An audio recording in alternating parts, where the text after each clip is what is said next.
कभी सोचा है कि वो भूत प्रेत जिनकी कहानियां हम अपने दादा दादी से सुनते थे अब हमारे स्मार्टफोन में कैसे पहुंच गए? आज हम इसी डिजिटल देसी हॉरर की डरावनी दुनिया की गहराई में उतरेंगे। वो दुनिया जहां पुरानी कहानियां अब नए तकनीकी अवतार में हमारी स्क्रीन पर जिंदा हो रही हैं। ये डरावनी फुसफुसाहट ये उस गांव की कहानी से आती है जहां चौपाल की चौथी कुर्सी पर कोई बैठने की हिम्मत नहीं करता। कहते हैं ये शब्द उसी अनदेखी ताकत के हैं जो अपनी जगह पर हक जताती है, और इसे सुनते ही ना पूरे माहौल में एक अजीब सी ठंडक दौड़ जाती है। ये सिर्फ शब्द नहीं है, ये एक भाई की बेबसी है। वो अपनी ही बहन को एक भयानक अनजान से रूप में बदलते हुए देख रहा है।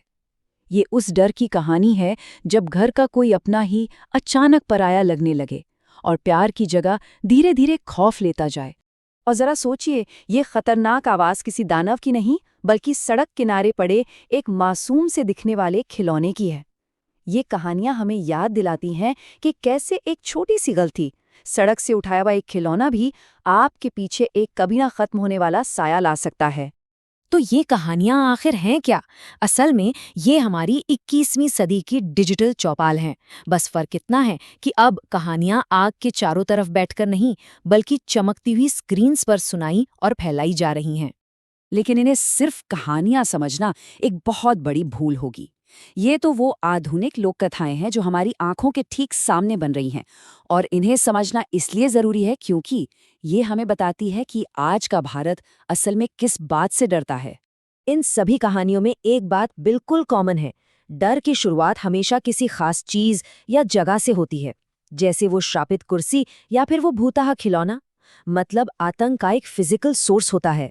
अब देखिए, डर के ये सोर्स भी दो तरह के हैं। एक तरफ तो है सामुदायिक श्राप, जैसे गांव की वो कुर्सी जिसका खौफ पूरे समाज में हर किसी को पता है, और दूसरी तरफ है व्यक्तिगत श्राप जो एक खिलौने की शक्ल में चुपचाप आपके घर में घुस आता है। चौपाल की कहानी का ये हिस्सा उस गहरे साझा इतिहास को दिखाता है।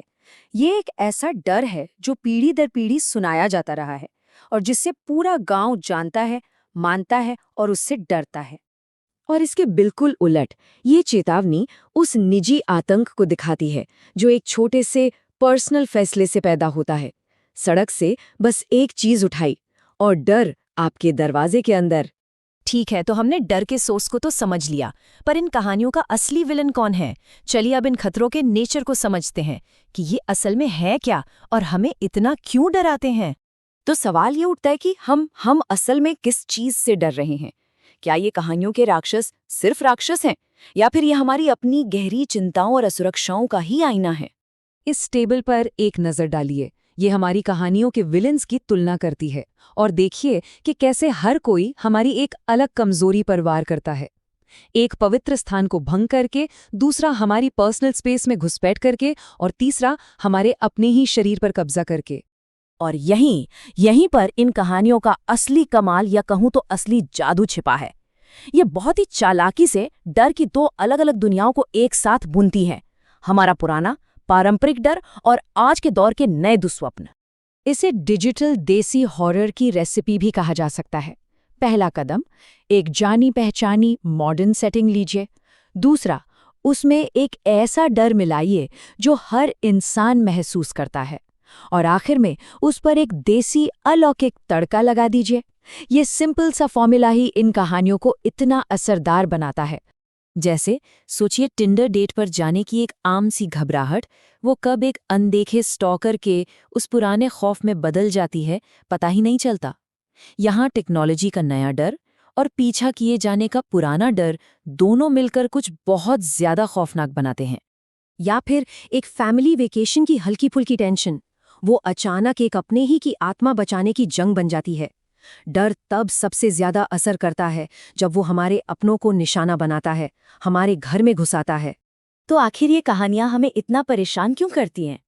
चलिए अब ये समझते हैं कि इन मॉडर्न लोक कथाओं का हम पर इतना गहरा और लंबा असर क्यों होता है। आखिर में इन कहानियों की ताकत सिर्फ डराने में नहीं है। ये तो वो लोक कथाएं हैं जो हमारी आंखों के सामने रियल टाइम में बन रही हैं। ये टेक्नोलॉजी और अकेलेपन को लेकर हमारे आज के डर को दिखाती हैं, और ये साबित करती हैं कि अंधेरे को समझने के लिए हमें हमेशा से कहानियों की जरूरत थी और हमेशा रहेगी। तो अगली बार जब अपने स्क्रीन पर कुछ स्क्रॉल करें तो एक पल के लिए रुककर सोचेगा कि जानकारी की इस अंतहीन दुनिया में हम अपनी स्क्रीन्स के जरिए किन नई आत्माओं को बुला रहे हैं। अगर वीडियो पसंद आई हो तो वीडियो को लाइक करें और चैनल को सब्सक्राइब करें।